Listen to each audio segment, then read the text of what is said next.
Shalom saudara-saudaraku dalam kasih Yesus Kristus. Saudara, pada hari ini saya sangat senang mengungsikan kepada saudara mengenai dengan firman Tuhan yang berbentuk khotbah. Saudara-saudaraku dalam kasih Yesus Kristus, tajuk khotbah saya pada hari ini ialah pergolakan ekonomi. Pergolakan ekonomi. Oke, mari kita berdoa. Terpujilah Engkau Tuhan semesta alam, Tuhan pencipta langit dan bumi. Saat ini kami bersyukur karena Engkau sudah memberkati kami. Dan pada saat ini Tuhan, kami akan belajar firman-Mu berbentuk khotbah, yaitu pergolakan ekonomi. Bapa di sorga, saya memohon ampunan kepada Bapa agar kami layak menjadi anak-anak Tuhan. Bapa di sorga, saya memohon Roh Kudus-Mu ada bersama dengan saya, Yesus ada bersama dengan saya, agar firman yang saya sampaikan ini daripada Tuhan dan akan menjadi berkat kepada saya sendiri dan keluarga saya dan juga kepada mereka yang mendengarnya. Terima kasih karena Engkau sudah menyertai kami dalam pelajaran dan khotbah ini. Doa ini kami serahkan dalam nama Yesus. Amin. Saudara-saudaraku dalam kasih Yesus Kristus, setiap manusia mahukan status ekonomi yang baik dengan hidup yang berkecukupan dan menyenangkan, saudara. Dan status ini sangat baik.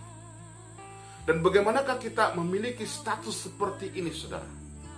Oke, kita akan mengetahui sebentar lagi. Namun hakikatnya, saudara, setiap orang mahu pangkat yang tinggi, duit yang banyak, dan setiap orang juga mahu menjadi kaya. Disebabkan perkara ini, banyak juga terkorban dengan nyawanya karena gila pangkat, gila uang, gila kekayaan. Saudara-saudaraku dalam kasih Yesus Kristus, persoalannya, salahkah kita menjadi kaya, saudara? Salahkah kita menjadi kaya?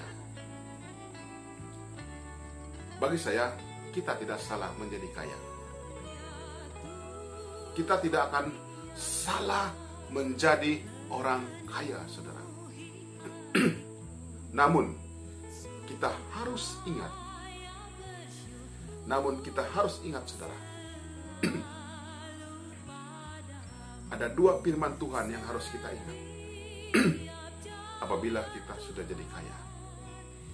Pertama, terdapat dalam Ulangan 8 ayat 18. Ulangan 8 ayat 18, saudara, yang berfirman, tetapi haruslah engkau ingat kepada Tuhan Allahmu, sebab Dialah yang memberikan kepadamu kekuatan untuk memperoleh kekayaan,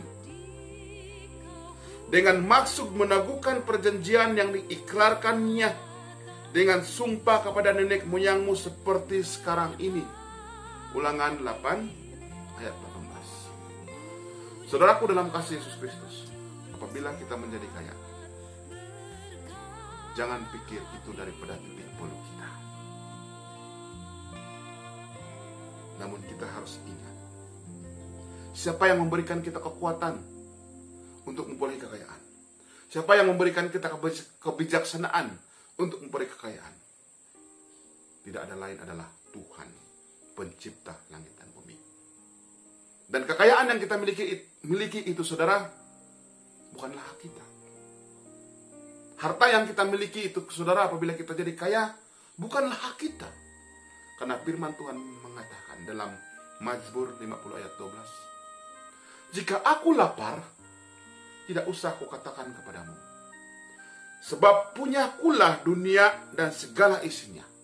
Mazmur 50 ayat 12. Ini bermakna, segala yang ada di dunia ini, segala yang kita miliki yang ada di dunia ini adalah Tuhan yang punya. Dua perkara ini apabila kita ingat, kita sadar, saya percaya kita tidak akan salah menjadi kaya. Karena apabila kita sadar ini, saudara, saya percaya kita memberi perpuluhan, persembahan kepada Tuhan. Saya percaya kita akan melihat orang yang susah. Saya percaya kita akan membantu orang yang memerlukan.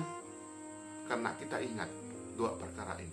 Ulangan 8 ayat 18 dan juga Mazmur 50 ayat 12. Namun saudara, kekayaan yang ada di dunia ini tidak pernah kekal. Kekayaan yang ada di dunia ini, saudara, tidak pernah kekal. Saudara-saudaraku dalam kasih Yesus Kristus, mari kita lihat firman Tuhan yang terdapat di dalam Yakobus 5 ayat 1 hingga 4 yang berfirman, jadi sekarang hai kamu orang-orang kaya, menangislah dan merataplah atas sangsara yang akan menimpa kamu. Kekayaanmu sudah busuk dan pakaianmu telah dimakan nyengat. Emas dan perakmu sudah berkarat dan karatnya akan menjadi kesaksian terhadap kamu dan akan memakan dagingmu seperti api. Kamu telah mengumpul harta pada hari-hari yang sedang berakhir. Sesungguhnya telah terdengar teriakan besar karena upah yang kamu tahan dari buruh yang telah menuai hasil ladangmu dan telah sampai ke telinga Tuhan semesta alam keluhan mereka yang menyabitkan pamenmu. Yakobus 5 ayat 1 hingga 4. Saudara-saudaraku dalam kasih Yesus Kristus, firman itu menyatakan Tuhan memberi amaran kepada orang kaya yang tamak, saudara. Mereka akan menerima balasan yang setimpal. Keluhan dan tangisan orang-orang yang tindas akan didengar Tuhan. Kekayaan bukanlah hak manusia, saudara. Kekayaan bukanlah hak manusia. Sebab di mana hartamu berada, karena di mana hartamu berada, di situ juga hatimu berada, saudara. Matius 6 ayat 21. Saudara-saudaraku dalam kasih Yesus Kristus, mari kita kembali kepada tajuk tadi, pergolakan ekonomi. Pergolakan ekonomi. Persoalannya, bagaimanakah keadaan kita jikalau kita menghadapi keadaan ekonomi yang tidak menentu? Bagaimanakah keadaan kita, saudara, apabila kita menghadapi keadaan ekonomi kita tidak menentu? Ekonomi dalam keluarga, ekonomi dalam pribadi, ekonomi dalam bisnis yang tidak menentu, bagaimanakah keadaan kita? Contohnya, sekiranya kita ini penuri gata dan juga pekebun kelapa sawit, harga gata turun naik, harga sawit turun naik, dan sekiranya kita ini pembisnis, bisnis kita itu maju turun naik, turun maju tidak maju, ekonomi tidak menentu, bagaimanakah keadaannya kita, saudara, apabila kita menghadapi keadaan ini? Begitu juga dengan kehidupan harian kita, ekonomi dalam keluarga, kalau tidak menentu, bagaimanakah keadaan kita, saudara? Dan begitu juga keadaan kita pada saat ini, saudara, mengenai dengan COVID-19, ini juga boleh merisaukan kehidupan kita, ini juga boleh membuatkan kita berpikir bagaimana kita meneruskan kehidupan. Dan kita sudah mendengar berita di luar sana, karena COVID-19 ada yang bunuh diri, ada yang sanggup turun daripada bangunan untuk bunuh diri dan mati disebab tidak tahan menghadapi keadaan COVID-19 ini, saudara. Saudara, saya percaya apabila keadaan ini berlaku, banyak yang mengeluh. Apabila perkara ini berlaku, banyak yang tertekan dan mogok. Apabila perkara ini berlaku, banyak kereta yang akan ditarik. Apabila ini berlaku, banyak rumah yang akan disita. Dan berbagai-bagai perkara yang berlaku apabila ekonomi kita tidak menentu, saudara.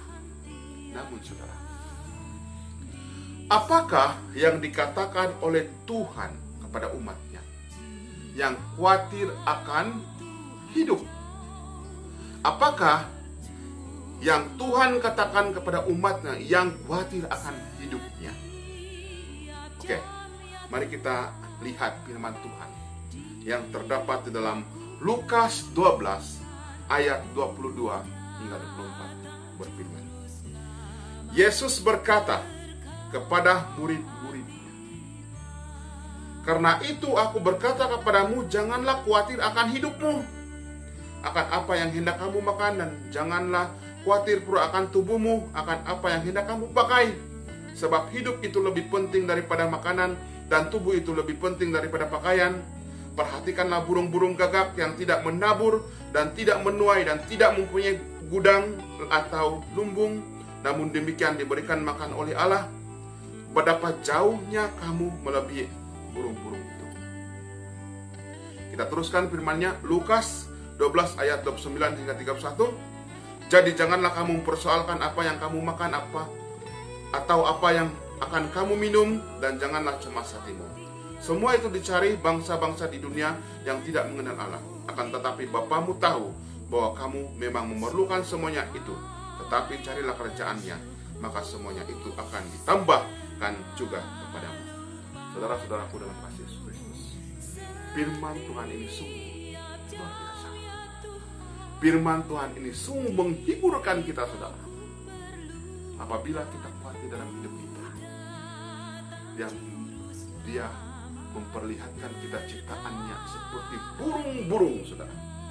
Burung gagak yang tidak pernah menabur, yang tidak pernah menuai, yang tidak pernah berbisnis. Namun burung itu gembira. Namun burung itu diberi makan oleh Tuhan. Jadi, apakah burung itu lebih penting daripada kita sebagai manusia? Tuhan menyatakan di sini, burung itu pun Tuhan mengasihi. Apalagi kalau kita, saudara, apalagi ciptaan Tuhan manusia seperti kita, Tuhan pasti tidak akan meninggalkan kita. Namun masalahnya, kita adalah manusia yang berdosa. Dan kita adalah manusia yang tidak pernah bersyukur apa yang kita miliki. Saudara, mari kita belajar bersyukur. Walau apapun keadaan kita, walau apapun keadaan ekonomi kita, mari kita belajar bersyukur. Saya percaya, bagi kita yang sudah bersama-sama dengan Yesus, kehidupan bersama-sama dengan Yesus, saya percaya kita masing-masing ada kesaksiannya tersendiri bagaimana hidup di dalam dunia ini, saudara. Ya, sungguh indah sekali, saudara, pengalamannya apabila kita berada bersama-sama dengan Yesus. Saudara-saudaraku dalam kasih Yesus Kristus, firman Tuhan di dalam Lukas 12 ayat 29 hingga 31, saya akan ulangi. Semua itu dicari di dunia yang tidak mengenal Allah. Ya, apa yang dicari bangsa-bangsa yang tidak mengenal dengan Allah, saudara? Apa yang mereka cari? Makanan. Mereka juga mau makan. Mereka juga mau mencari kekayaan. Mereka juga mau mencari harta. Nah, itu juga akan dicari kepada bangsa-bangsa yang tidak mengenal Tuhan. Namun mereka yang kenal Tuhan juga akan mencari seperti itu. Tetapi kita harus ingat, apabila kita mengenal Tuhan, saudara, apa yang harus kita lakukan? Apa yang harus kita jadikan yang pertama di dalam kehidupan kita untuk memiliki sesuatu yang kita mau? Karena Tuhan tahu itu. Tuhan tahu yang kita mau sesuatu. Contohnya, kalau kita mau kerita, contohnya lah, kalau kita mau kerita, saudara, tetapi pada waktu keadaan kita tidak mampu, bagaimana kita memiliki kerita itu? Tapi sebenarnya Tuhan itu sudah tahu yang kita mau, dan kita itu adalah perlu ada pada diri kita. Apa yang Tuhan mau kita lakukan. Tetapi carilah kerajaan-Nya, maka semua itu akan ditambahkan juga kepadamu, saudara. Tuhan tahu apa yang kita inginkan. Tetapi adakah kita tahu apa yang Tuhan inginkan kita lakukan? Adakah kita sudah tahu, atau adakah kita sudah mau menjadikan Tuhan yang pertama dalam kehidupan kita? Mencari kerjaan-Nya terlebih dahulu. Contohnya kalau kita mau sesuatu, tetapi kita tidak serahkan sama Tuhan, bagaimana Tuhan akan memberikan kepada kita? Saudara, bagaimana kita mencari kerajaan-Nya terlebih dahulu? Coba kita bangun pagi. Coba kita imbas kembali kehidupan kita setiap hari. Apa yang kita lakukan untuk Tuhan, saudara? Berapa lama kita untuk serahkan kehidupan kita untuk Tuhan, saudara? Berapa lama, saudara? Adakah 1 jam? Adakah 2 jam? Ataupun langsung tidak pernah mengambil waktu untuk Tuhan? Saudara, kalau kita mendahului Tuhan, apabila kita bangun pagi, kita harus datang kepada Tuhan terlebih dahulu. Kita berdoa, kita worship, kita belajar firman Dia bersama secara pribadi. Selepas itu bersama-sama dengan keluarga. Pasti, saudara, kehidupan kita apabila kita mendahului Tuhan, apa yang kita kehendaki dan perlu untuk hidup kita, Tuhan akan beri. Tuhan akan beri. Dan ini sudah berlaku dalam kehidupan saya, saudara. Sudah berlaku dalam kehidupan saya. Saudara-saudaraku dalam kasih Yesus Kristus, apabila kita khawatir dengan hidup kita, apa yang Tuhan katakan dalam Petrus 5 ayat 7 berfirman, serahkanlah segala kekhawatiranmu kepadanya, sebab Ia yang memelihara kamu. Ya, saudara, ingat 1 Korintus 10 ayat 13.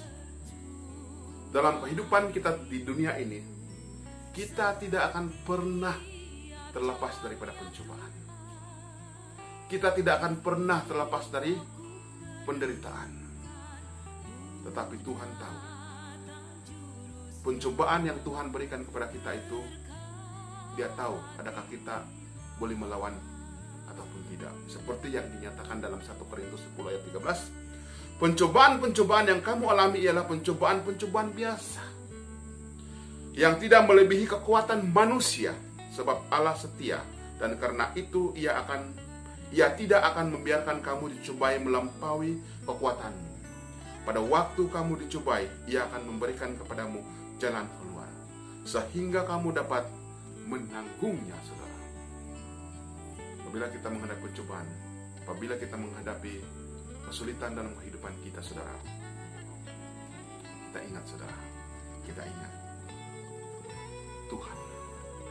Kita harus serahkan itu kepada Tuhan. Saudara, satu firman Tuhan yang sangat menghiburkan kita apabila kita di dalam kesusahan, apabila kita dibebani dengan kehidupan yang susah, yaitu dalam Matius 11 ayat 28 hingga 30 yang berfirman, marilah kepadaku semua yang letih lesu dan berbeban berat, aku akan memberi kelegaan kepadamu. Pikulah kuk yang kupasang dan berjalanlah padaku, karena aku lemah lembut dan rendah hati, dan jiwamu akan mendapat ketenangan.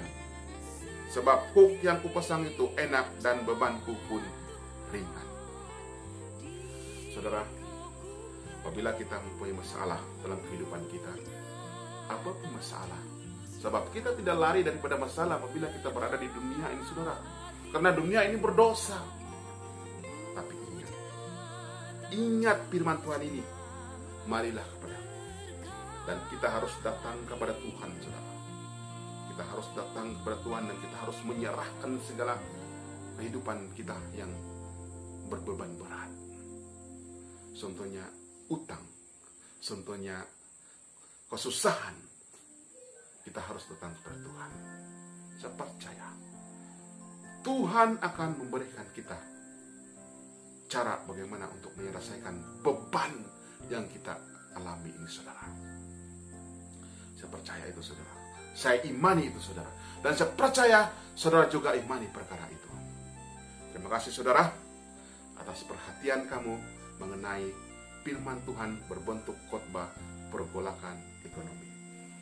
Semoga Tuhan memberkati kita semua. Mari kita berdoa.